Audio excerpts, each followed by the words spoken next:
से जाने दीजिए।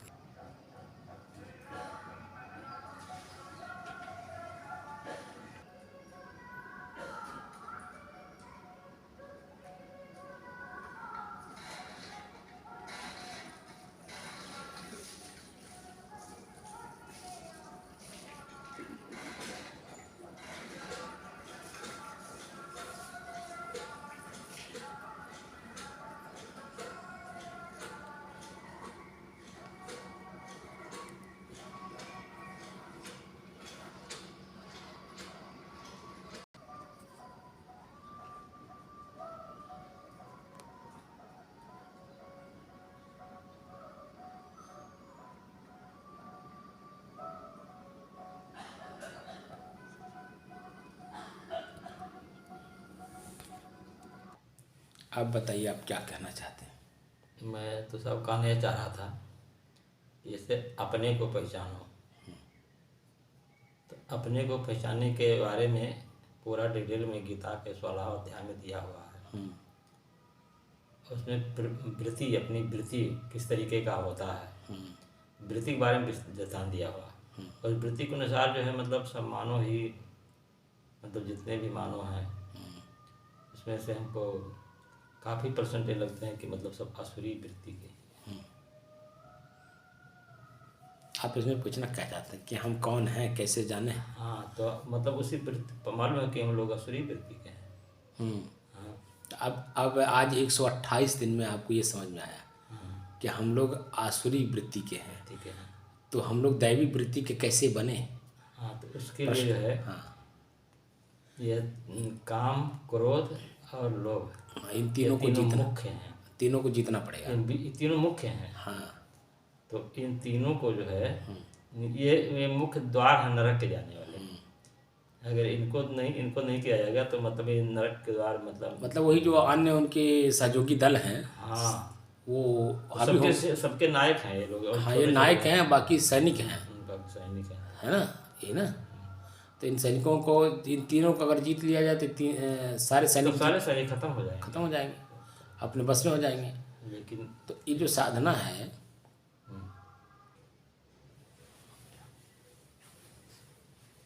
आज साधना का 128 दिन हो गया। तारीख 13 मार्च सन 2022 का प्रथम सत्र, दिन रविवार, सुबह 5 से 7 का सत्र, प्रथम सत्र।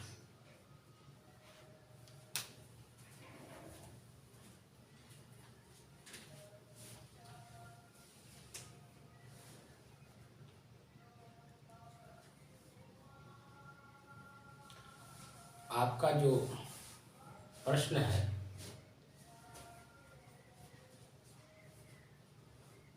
कि जैसे जैसे मन शांत होता जाता है,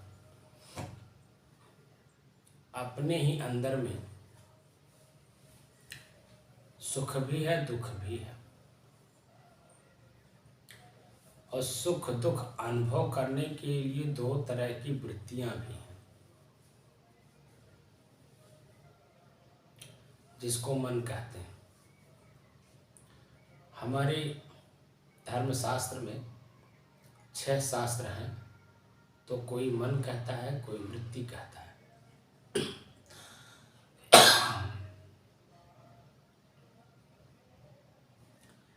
और सभी लोग एक ही बात कहते हैं कि अपने आप को पहचानो।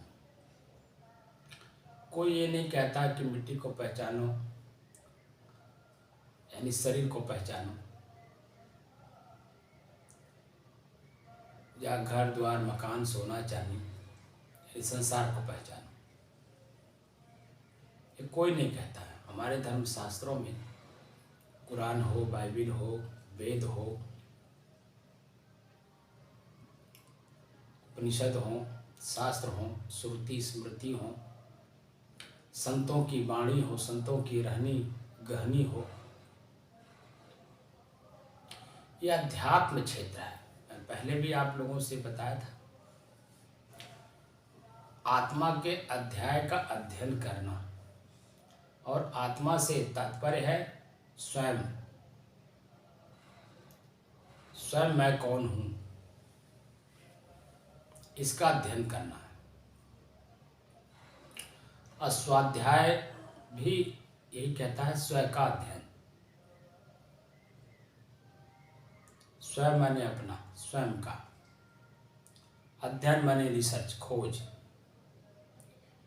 इसी शरीर से ही अपने आप को खोज करना है। तो अपने आप को खोज करने से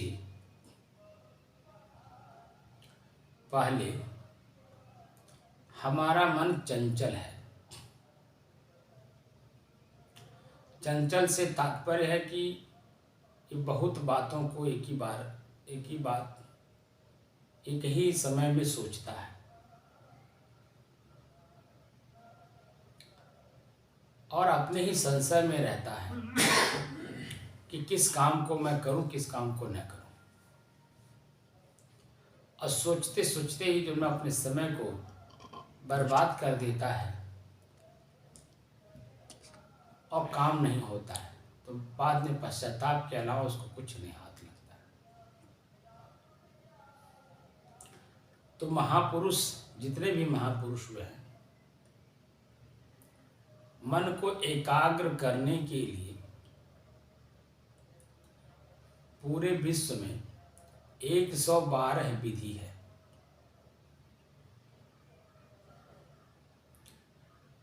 और 112 विधियों में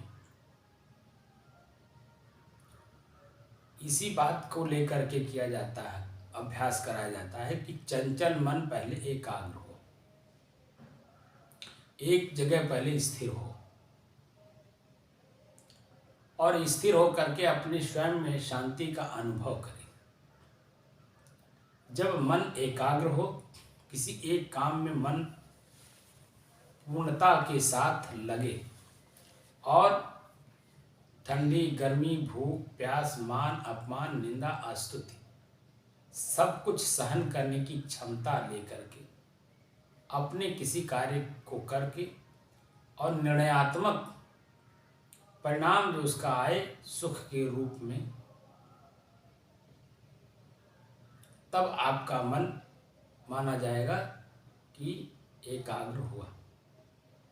जैसे किसान खेत में बीज बोता है, बीज बोने से पहले जमीन को खेत बनाता है।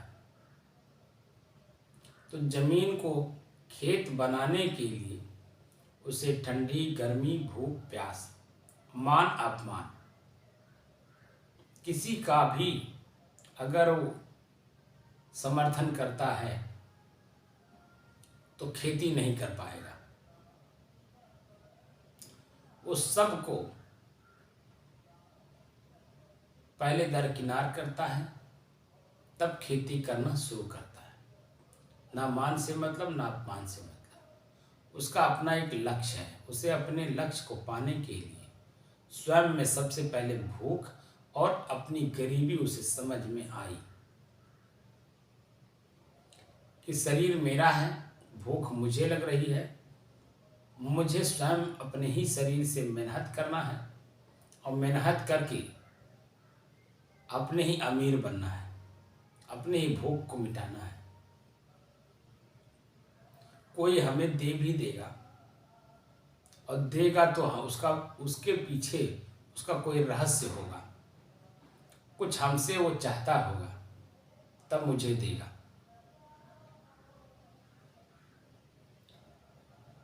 तो हमें उनका गुलाम बनना पड़ेगा।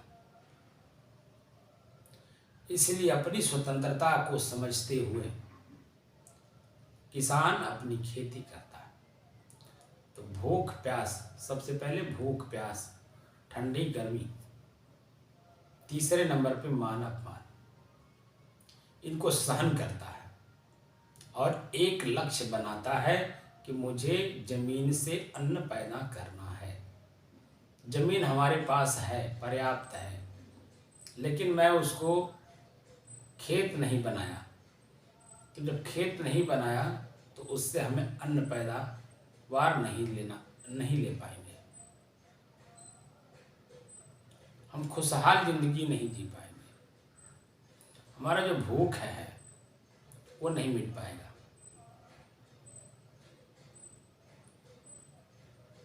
तो किसान जब जमीन को खेत बनाता है तो गोड़ाई करता है, पूरा शरीर में जितनी ताकत होती है उन पूरी ताकत को लगाता है। तो गोड़ाई करता है, फिर निराई करता है, फिर उसमें हल चलाता है, यानी खेत को खेत की तरह बनाता है। तो जब खेत को खेत की तरह बनाता है, उसने समय तक उसके पास समय नहीं वो भोजन कर ले, पसीना से लथपथ, गर्मी से परेशान,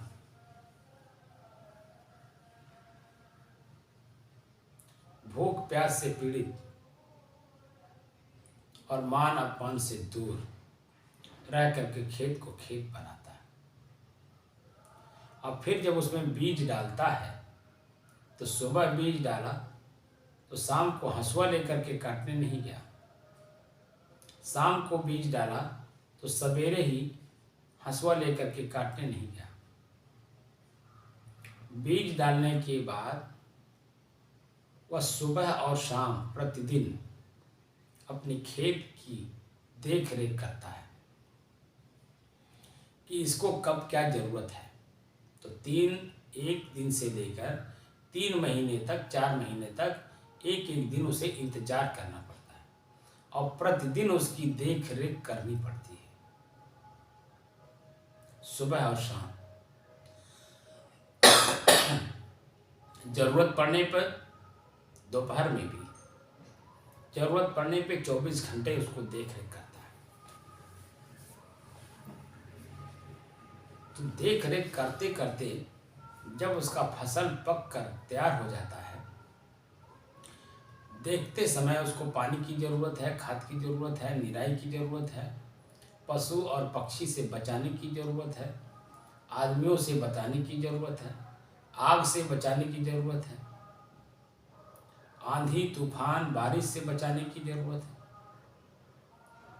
किस चीज़ से किसकी कब ज़रूरत है उसको वो बचाते हुए और उसके आवश्यकता को पूर्ति करते हुए तो 3 से 4 महीने तक इंतजार करता है। एक एक दिन उसके मन में कैसी कैसी भावना आती है, आप सहज किसान हैं, समझ सकते हैं। तब जा करके आपको अच्छी फसल मिलती है। ठीक यही मन की एकाग्रता का है। जो सही साधन है वह ईश्वर है।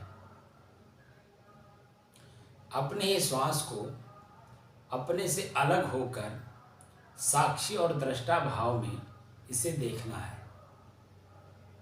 और जैसे जैसे आप अपने सांस को देखने का अभ्यास बढ़ाएंगे, आपका चंचल मन धीरे धीरे इसी श्वास पे जब आकर के टिकता है, स्थिर होता है,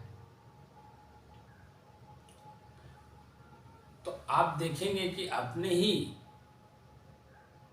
अपने कर्म को देखने लगता है मन। तब उसे आत्मग्लानि होती है, मैं क्या कर डाला, ये मुझे नहीं करना चाहिए था। तब आगे धीरे धीरे जैसे जैसे आपका चंचल मन एकाग्र होता है, स्थिर होता है और शांति का अनुभव स्वयं में करता है, वैसे वैसे अपने ही कर्मों को, किस कर्म को करना है, किस कर्म को नहीं करना है, वो दृढ़ता से अपने आप में आत्मविश्वास जगा लेता है।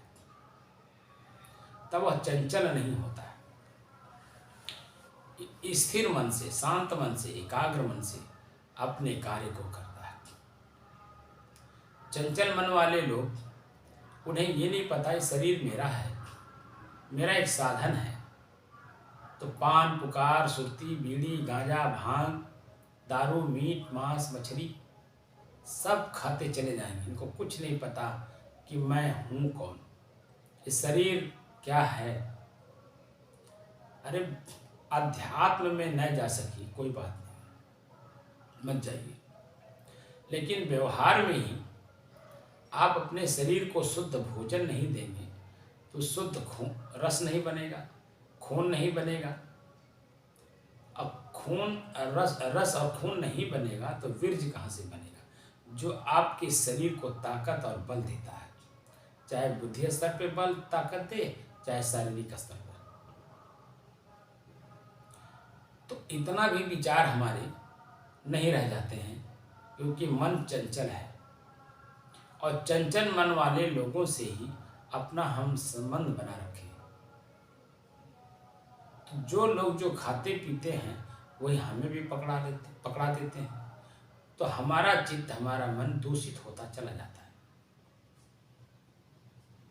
तो दूषित मन को जैसे जैसे आप एकाग्र करते हैं, शांत करते हैं, स्थिर करते हैं, वैसे ही आपके अपने कर्म स्पष्ट रूप से दिखाई देने लगते हैं। तो जो आपने कहा कि जैसे जैसे आप देखते जाएंगे वैसे तो मालूम पड़ता है कि सब के सब आसुरी हैं।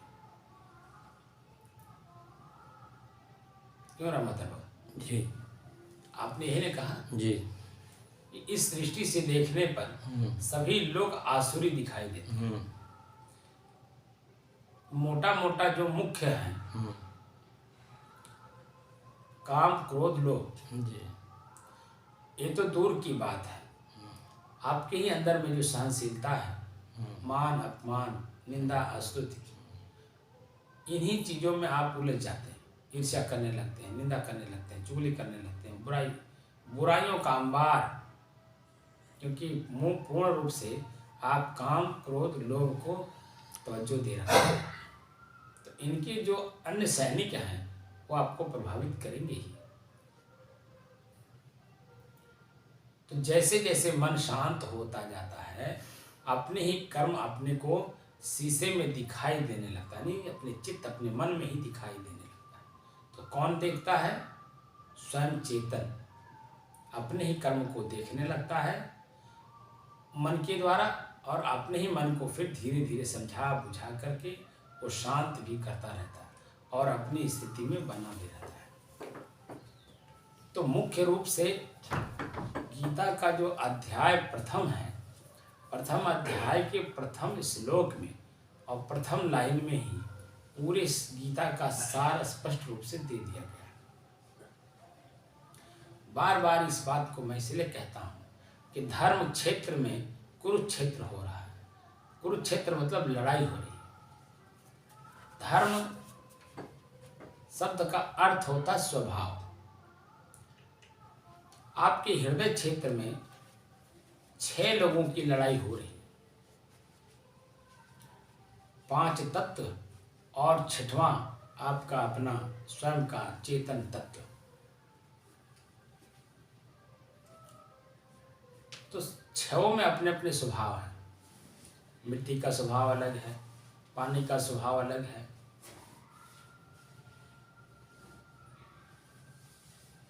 अग्नि का स्वभाव अलग है, आकाश का स्वभाव अलग है, हवा का स्वभाव अलग है। ये 5 प्रकृति हो गए। और 6वां आपका अपना स्वयं का स्वभाव धर्म सबसे अलग है। तो आपस में ही अंतर द्वंद्व हो रहा है। अंतर द्वंद्व को समाप्त करने के लिए ही समवेत्ता, धर्म क्षेत्र कुरुक्षेत्र, तीसरा शब्द है समवेत्ता। सम माने बराबर, वेत्ता माने देखने वाला। जिस दिन ये परिपूर्ण होता है समवेत्ता शब्द, उस दिन से और जब तक इस शरीर में आप रहेंगे, यानी मृत्यु के पहले तक या मृत्यु के समय भी आपका मन गदगद, प्रफुल्लित, प्रसन्नचित और आत्म स्थिति से ओतप्रोत। ये काम जो भी करेगा, क्योंकि जीव सभी परेशान और दुखी हैं, इसमें क्या गृहस्थ क्या विरक्त, पूरे संसार में जितने भी लोग हैं वो सभी लोग परेशान हैं और किससे परेशान है? दूसरे से परेशान नहीं है, सिर्फ अपने ही मन के द्वारा। तो जब हम सांस को धीरे धीरे अभ्यास करते हैं अपने से अलग होकर देखने का, वो भी महसूस होने वाली चीज है। दिखाई तो आंख से देती नहीं है, महसूस होता है, अनुभव होता है कि मेरा श्वास मेरे से अलग है। जैसे जैसे मन शांत होता जाता है, श्वास पर अपने केंद्रित होने लगता है, तो अपनी ही क्रियाएं हमें दिखाई देने लगती हैं।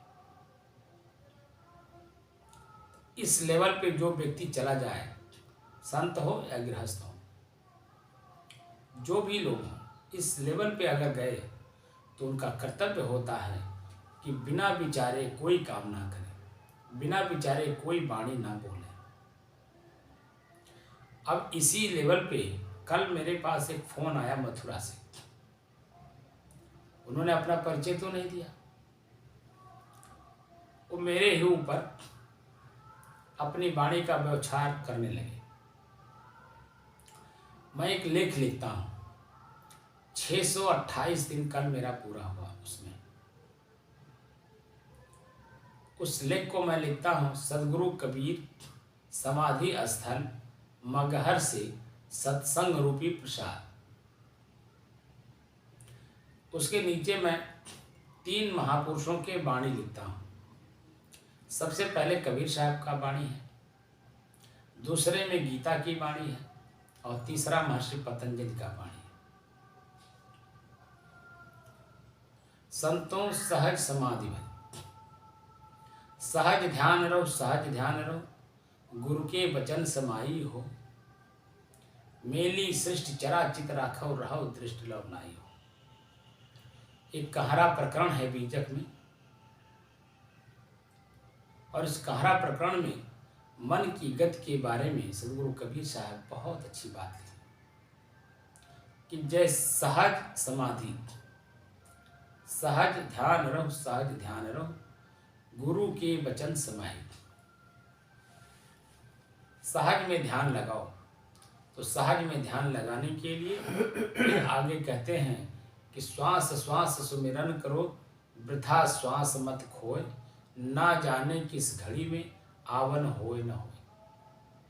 श्वास को ही सदगुरु कबीर साहब भी सहज भाव में अभ्यास करने की बात करते हैं।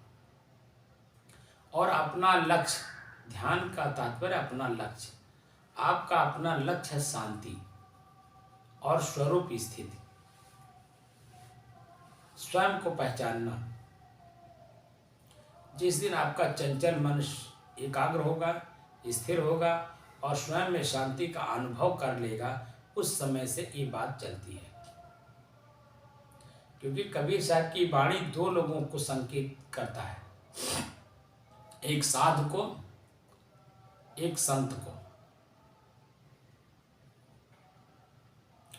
तो साधु जो साधक होता है उसे कहते हैं, और जो अपने मन इंद्रिय शरीर को साध लेता है और शांत हो जाता है उसे संत कहते हैं।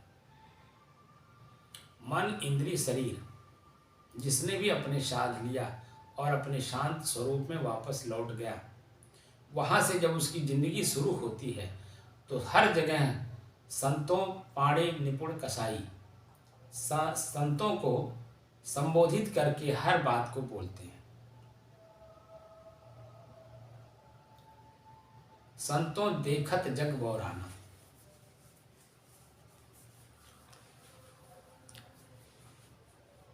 ये संबोधन संतों के प्रति है, जिसने भी अपने मन इंद्रिय शरीर को साध लिया।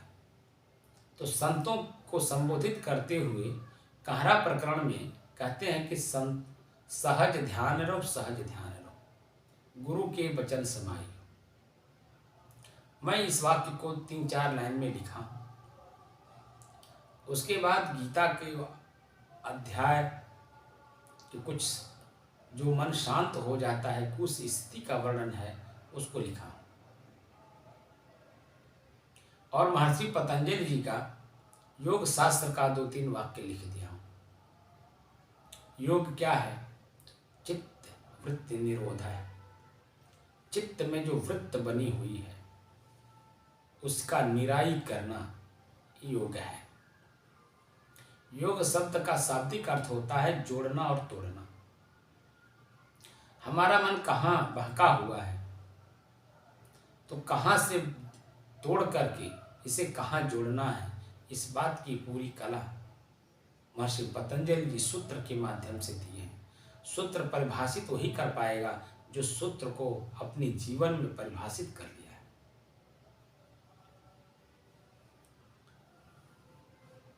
जो अपने जीवन में परिभाषित नहीं करेगा वह दूसरे को बताएगा कैसे। तो ये एक ही बात कह रहे हैं, ये वेदांती, ये वेदांतियों के शब्द लिखने की जरूरत क्या है। सदगुरु कबीर साहब की बात तो अपने आप में पूर्ण है कि वेदांतियों के शब्द, संस्कृत शब्द लिखने की क्या जरूरत है। अब इसी पे माथा पच्ची कर रहे हैं, अब बात को समझने का प्रयास नहीं करते हैं। तो ऐसे शब्द, हमारा मन चंचल है और चंचल मन से किसी भी काम को आप करेंगे तो आपका मन आप ही को पीड़ित करेगा, सामने वाले को क्या है। सामने वाला आपकी बात सुनता है तो ठीक है, नहीं सुनता है तो आप बोलते रहिए, क्या फर्क पड़ता है उसका। उसके ऊपर कोई छींटा थोड़ी लगने वाला है। लेकिन आप जब शांत स्वभाव में रहते हैं और शब्द को पकड़ते हैं, शब्द एक भाषा है। कोई हिंदी में लिखेगा, कोई अंग्रेजी में लिखेगा, कोई संस्कृत में लिखेगा। जो जिस भाषा को जानता है उसी भाषा में ही तो वो बोलेगा, लिखेगा और समझाएगा। भाषा को समझते नहीं लोग और तुरंत फायर हो जाते हैं। तो ऐसी स्थिति में हमारा मन चंचल है, बात को हम पकड़ते नहीं। तो मन की एकाग्रता, मन की स्थिरता, मन की शांति, जैसे जैसे आप चलेंगे, इसी बात को सदगुरु कबीर साहब पहले ही वाक्य में उन्होंने कहा, अंतर ज्योति। अंदर में जो प्रकाश है, ज्ञान है, जानकारी है, मुख्य रूप से आप चेतन हो, अपनी चेतना का बोध करो। अंतर ज्योति, अपने अंदर में ही जो ज्योति प्रकाशित हो रही है और प्रचंड प्रकाश है, उसमें किसी प्रकाश की, बाहरी प्रकाश की जरूरत ही नहीं है। लेकिन हम अपने ही प्रकाश को भूल गए हैं, इसीलिए दूसरे की प्रकाश की जरूरत पड़ रही है। तो सदगुरु कबीर साहब और गीता, जितने भी महापुरुष हैं, ऋषि, महर्षि, संत, महात्मा, समय के आधार पे भाषा कुछ भी हो सकता है। लेकिन जैसे जैसे वो अपने आप को खोदे और खोद करके स्वयं अपने आप में शांति पैदा कर लिए और अपनी प्रचंड जो प्रकाश है उसे जान लिए, समझ लिए और उसी में समाहित हो गए, ऐसे महापुरुष की जो वर्तमान की भाषा थी, उसी भाषा में हम आपके ऊपर दया करके वह सूत्र के रूप में, बीजक के रूप में लिख करके चले गए। आज वो शरीर से नहीं है। जब शरीर से नहीं है तो वो हमको कैसे समझा पाएंगे। लेकिन उनका लेख हमको स्वयं को समझना है। तो खाली ऊपर ऊपर शब्द पढ़ लेने से, अक्षर मात्रा मिला करके शब्द पढ़ लेने से किसी के भाव को आप नहीं समझ सकते।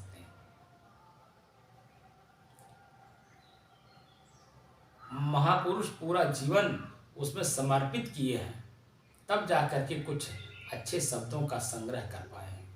और वो अच्छे शब्द हमारे आपके लिए ही छोड़ गए हैं। और जिन महापुरुषों ने, उनका धन्यवाद मानना चाहिए, जिन महापुरुषों ने अपनी पूरी जिंदगी को लगाकर, दांव पे लगा करके और खोज करके हम लोगों को अच्छी से अच्छी शब्द में अच्छी अच्छी आचरण की बातें लिख कर गए हैं, उनका कृपा पात्र मानना चाहिए हम लोगों को, उनका ऋणी मानना चाहिए। और हम उनकी भाषा को जानते नहीं। और ये बीच के जो बिचौलिए चंचल मन के लोग उसे सिर्फ अधूरा पढ़े, अधूरा जाने, अधूरा जान करके समाज में अधूरे ज्ञान को प्रचारित कर रहे हैं। दोषी तो ये लोग हैं, महापुरुष नहीं। कोई भी ग्रंथ मैं तो पढ़ करके देखा, कुरान, बाइबिल, वेद, उपनिषद, कोई भी महापुरुष गलत शब्द का प्रयोग नहीं किया है। हमारे अपने ही भीतर में जो अंतर्द्वंद्व है, इन अंतर्द्वंद्वों को उन लोगों ने पढ़ा, अपने अपने क्षेत्र में, अपने अपनी भाषा में, अपने अपनी रहनी गहनी में रह करके समाज को कुछ दे कर गए, अपने लोगों के बीच में कुछ दे करके गए। हम उनकी भाषा को जानते नहीं, इसलिए उनको हम दूषित रूप में देखते हैं। जैसे जैसे आपका अंतर्द्वंद खत्म होता जाएगा, आपके मन के अंदर की जो अंतर्द्वंद है वो खत्म होता जाएगा, वैसे वैसे आप सबको अपना महान, अपने ही अंदर में उनकी महानता का ज्ञान होता जाएगा कि महापुरुष हम लोगों के ऊपर बहुत कृपा किए हैं। अब उनकी बात को हम नहीं समझ पा रहे हैं तो बात अलग। तो ये जो हमारे जैसे, मैं स्वयं को भी कह रहा हूँ, हमारे जैसे जो वक्ता लोग हैं, ये इनका कर्तव्य होता है कि पहले किसी बात को जान लें, समझ लें और उसमें मजबूती के साथ स्थिर हों, उसके बाद किसी बात को समाज के सामने रखें ताकि हम हंसी के पात्र ना बने। आज जितने भी धर्म के प्रचारक लोग हैं, उनमें स्वयं में उस धर्म का छींटा जरा सा भी नहीं है, जरा सा भी शांति का अनुभव नहीं है, और हम अपने अपने महापुरुषों को महान बना करके और दूसरे महापुरुषों को गाली दे रहे हैं। ये तो हमारी अपनी ही अनभिज्ञता दिख रहा है, हमारी अपनी ही कमजोरी दिख रही है। अरे हमारे माता पिता हों या विश्व में कोई भी माता पिता हो, माता पिता का जो अपने पुत्र के प्रति भाव होता है, वही भाव सभी माता पिता के अंदर में अपने पुत्र के प्रति है। जो हमारे महापुरुष, हमारे गुरु, हमारे आदर्श हमें शिक्षा दे करके गए, वही आदर्शवान व्यक्ति अपने अपने शिष्यों को अपने अपने क्षेत्र में, अपने अपनी भाषा में, अपने लोगों के बीच में वो समझाए, बताए और कराए भी अपने समय काल में।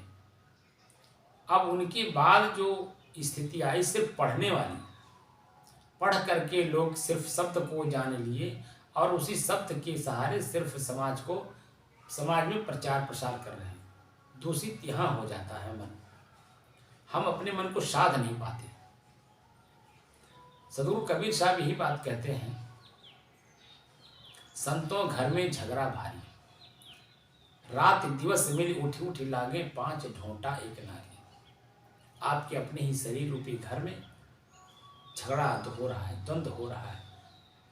5 ज्ञानेंद्रियां, 5 कर्मेंद्रियां और आपका मन, इसी में अंतर द्वंद्व हो रहा है। पंच प्रकृति में, चेतना और प्रकृति में आपस में अंतर कलह हो रहा है। दोनों को अलग अलग करने का नाम ही अध्यात्म है, अपने आप को खोज करना। इन सब में मैं कौन हूँ? ये जो साधना कराया जा रहा है, ये अपने को जानने के लिए कि इसी शरीर में आप जानिए कि मैं कौन हूँ। ये हाड़ मांस मल मूत्र का ढांचा आँख नाक कान से जुड़ा हुआ, ऊपर से एक चमड़ा इसमें जुड़ा हुआ है, जिसकी वजह से ये अच्छा दिख रहा है। चमड़े को, इस पर्दे को उठा दीजिए, चमड़े रूपी पर्दे को उठा दीजिए अपने शरीर से, आप ही का शरीर दुर्गंध से भर जाएगा। आप 2 दिन न नहाइए, आपके अपने ही शरीर से बदबू आने लगता है पसीना के रास्ते। इसको हम पढ़ ही नहीं पाते हैं। इसी शरीर को अपना मान करके हम सामने वाले को गाली दे रहे हैं, उन्हें मार रहे हैं और अपने को समझ ही नहीं रहे। शरीर को मैं मान करके हम बाहर सारी क्रियाएं कर रहे हैं। तो मनुष्य का जो मस्तिष्क है, मन है, वो चंचल घोड़ा की तरह है, और चंचल घोड़ा किसी को भी अपनी पीठ पे बैठने नहीं देता है। वो तो जबरदस्ती उसको अपने ऊपर, उसके ऊपर बैठना होता है। जैसे जैसे धीरे धीरे अभ्यास करते करते उसके ऊपर घुड़सवारी करने का अभ्यास करते करते उसको अपने बस में कर पाता है। ऐसे ही ये जो आपका मन है, ये चंचल घोड़े की तरह है, इसी के ऊपर हमें सवार होना है। तो घुड़सवारी करना है अपने ही मन के ऊपर। तो कैसे करेंगे? उसी को साधने के लिए, मन को एकाग्र करने के लिए स्थिर और शांत करने के लिए 112 विधि बताई गई। आज भी हमारे महापुरुष 112 विधियों का अपने अपने जगह पर, अपने अपने क्षेत्र में, अपने अपने आश्रमों में, अपने अपने शिष्यों के बीच में बता रहे हैं। अब जो जहाँ जिस रूप में है उसे वो सीख रहा है, लेकिन अंत में जाकर के मन संतुष्ट नहीं होता, तृप्त नहीं होता, क्योंकि अनुभूति नहीं होती है। हम चंचल मन से जाते हैं, चंचल माना मन वैसे वैसे को वैसे बना रह जाता है। लेकिन जो मूल है वह है ईश्वर। इस अपने ही श्वास को जानने के लिए महापुरुष पूरा जोर लगाते हैं कि अपने आप को जानो, समझो, देखो और देख ताक कर अपने आप में समाहित हो जाओ, स्वरूप स्थित, स्वयं में स्थित हो जाओ। तो धीरे धीरे चलिए, तब ये मन आपका, चंचल मन आपके बस में होगा और फिर धीरे धीरे आपका अपने स्वयं का अनुभव होगा। और स्वयं का अनुभव जिस दिन हो जाएगा वह जीवन ही धन्य हो जाएगा। इसमें ये मत देखिएगा कि मैं 75 साल का हो गया और मेरा पूरा जवानी चला गया, अब मैं कुछ कर नहीं सकता हूँ। ये आपकी अपने मन की कमजोरी है, आपका मन आपको ठग रहा है। रामोदन जी। तो इसके ऊपर हमें कसनी कसना है, या हमें ठगने न पावे। अगर ये मन आपको ठग ले गया, कह रहे बुढ़ौती में हम कुछ कर नहीं पाएंगे, हमारा तो उम्र सब खत्म हो गया, ये कमजोरी आपकी है। आप इस शरीर में जब तक है, जो चाहेंगे सो कर लेंगे, शरीर आड़े नहीं आता है। जब आप शरीर को अपना मान करके इससे शिथिल होने लगते हैं, मन स्थिर शिथिल होने लगता है, तब आप कमजोर होते हैं। मन की शिथिलता को परखिए, देखिए और जानिए। देख जान समझ कर इसी से ही सतर्क और सावधान रहिए। तो 24 घंटे का जो समय है, आप अपने आप इसको बांध लेंगे, समय सारणी बना लेंगे, हमको कब क्या करना है और कितना करना है, कैसे करना है। तो बीजक की एक एक वाणी आपको समझ में आ जाएगी। पूरे 24 घंटे कैसे रहना है, कैसे जीना है, कैसे उठना है, कैसे बैठना है, कैसे बोलना है, कैसे सुनना है, कैसे स्वाद लेना है, भोजन को, शरीर को भोजन देना है, कितना देना है, कब देना है, कैसे देना है, ये पूरा समय समय से आपके अंदर में खुद जागृति आ जाएगी। और यही शरीर जिसको आप हल्का ले रहे हैं, यही शरीर आपके लिए अमृत हो जाएगा। तो कमजोर न बनिए, अपने आसुरी वृत्तियों को समझिए। अब तक तो नहीं समझ पाए थे, लेकिन अब धीरे धीरे समझ में आएगा, क्योंकि आपका मन अब 128 दिन लगातार एकाग्र करने, स्थिर करने और शांत करने में लगा हुआ है। अब जैसे जैसे मन आपका शांत होता जाएगा, वैसे वैसे पूरी बात समझ में आएगी। मुझे तो 32 वर्ष हो गए इस काम को करते हुए। एक एक मिनट, एक एक सेकंड में अपने मन के ऊपर सवार हूँ, तब जाकर के आज आप लोगों को कुछ बताने में, कराने में और सिखाने में और शांति का अनुभव कराने में कुछ कामयाबी मुझे मिल रही है। क्योंकि मैं स्वयं अपने मन पर 24 घंटा सवार रहता हूँ। तो मेरा जो अपना स्वयं का अनुभव है, वही अनुभव आप लोगों से मैं शेयर करता हूँ। कहीं दूसरी बात तो नहीं करता हूँ। आप बताइए, किसी की आलोचना कर रहा हूँ, किसी ग्रंथ को बड़ा बता दूँ, किसी को छोटा बता दूँ, किसी व्यक्ति आदमी को मैं छोटा कर दूँ, ऐसा तो मैं नहीं बोलता हूँ। अपने मन की गति को ही पकड़ना है। ये हमारा मन की गति है कि ये छोटे हैं, ये बड़े हैं, ये ऐसे हैं, वो वैसे हैं, इनके महापुरुष खराब हैं, हमारे महापुरुष सबसे उत्तम हैं। मनुष्य मात्र, पूरे विश्व में जितने भी मनुष्य मात्र हैं, सब उत्तम हैं। उत्तम ही नहीं, उत्तमों में उत्तम हैं, लेकिन अपनी उत्तमता का बोध स्वयं नहीं है। इसीलिए हम एक दूसरे को सिर्फ आलोचना कर रहे हैं। आलोचना करने से हमारा मन संतुष्ट नहीं होगा, हमारा मन एकाग्र नहीं होगा, स्थिर नहीं होगा, अपने आप में शांति का अनुभव नहीं करेगा। आलोचना अपने शरीर का करिए, अपने इंद्रियों का करिए, ताकि आपका मन शांत हो और अपने आत्म स्थिति में जाने में आपको सहयोग प्राप्त हो। तो आलोचना नहीं करना किसी का, अपने इंद्रियों का आलोचना करना है, अपने मन का आलोचना करना और इन्हें शांत भी करना है। हमारे महापुरुष जितने भी हुए हैं सभी लोग यही एक ही बात कहते हैं, अपने अंतर द्वंद्व को समाप्त करिए, धीरे धीरे धीरे धीरे अपने स्वयं का शांति का अनुभव करिए। और जब शांति का अनुभव हो जाएगा तब धीरे धीरे आगे बढ़ेंगे तो अपने आप का भी पूर्ण बोध हो जाएगा। अभी शांति का अनुभव तो मन के द्वारा ही होगा और मन शांत हुआ और अपना ही मन आपको बताएगा कि मैं शांत हूँ। उसके बाद की स्थिति जो आएगी तब आपकी अपनी स्थिति होगी, यानी आत्मा की स्थिति होगी। अभी तो मन की स्थिति है, एकाग्र होना, स्थिर होना और शांत होना। जैसे जैसे एक एक मिनट आपका जाएगा आपका मन शांत रहेगा, वर्तमान की स्थिति आपको कैसी है वो सब आपके अंदर में अनुभव होता जाएगा। तो वर्तमान में किसकी बात सुननी है, किसकी नहीं सुननी है, क्या करना है क्या नहीं करना है, क्या खाना है क्या नहीं खाना है, वो सब आपको अनुभव होता जाएगा। बात पूरी समझ में आ गई? जी सर। तो आसुरी संपदाएं और दैवी संपदाएं आपको बिल्कुल समझ में आती जाएंगी।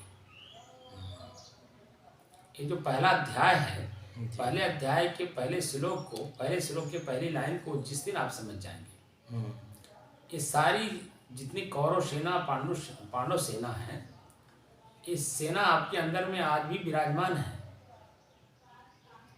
बाहर एक बार कभी युद्ध हुआ था और वह युद्ध आज नहीं है, लेकिन आपके अंतर्मन में युद्ध तो 24 घंटा चल रहा है और आपको पता नहीं है।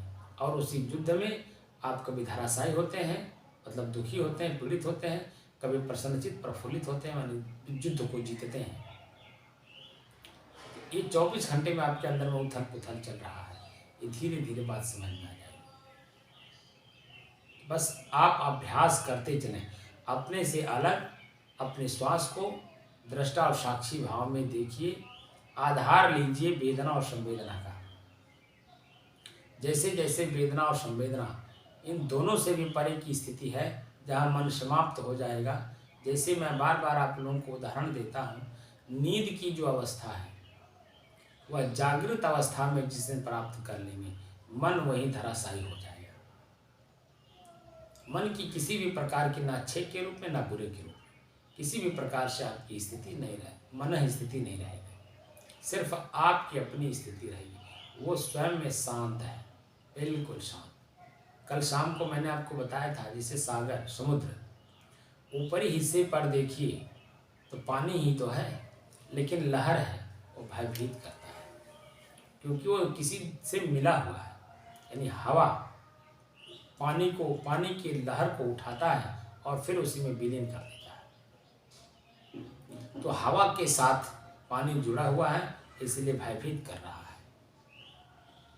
आप ऊपरी हिस्से के बजाय धीरे धीरे जो सिस्टम है गोताखोरों की, तो पूरे सिस्टम को आप अपने जीवन में लागू करिए और धीरे धीरे समुद्र के पेट में जाइए। ऊपर का आपको जो तूफान दिख रहा है, मन भयभीत हो रहा है, दुखी और पीड़ित कर रहा है, यह बिल्कुल नहीं दिखाई देगा, एकदम शांत। और अंदर हीरा मोती पन्ना पोखरा कीमती से कीमती सामान समुद्र के पेट में है। ऐसे ही आप अपने मन की गति में न जाइए, धीरे धीरे अंदर जाइए। आप देखेंगे कि आप ही के अंदर में अच्छी अच्छी बातें भी हैं और बुरी बुरी बातें भी हैं। आपका मन दुखी है और दूसरे क्षण आपका मन सुखी भी हो जाता है।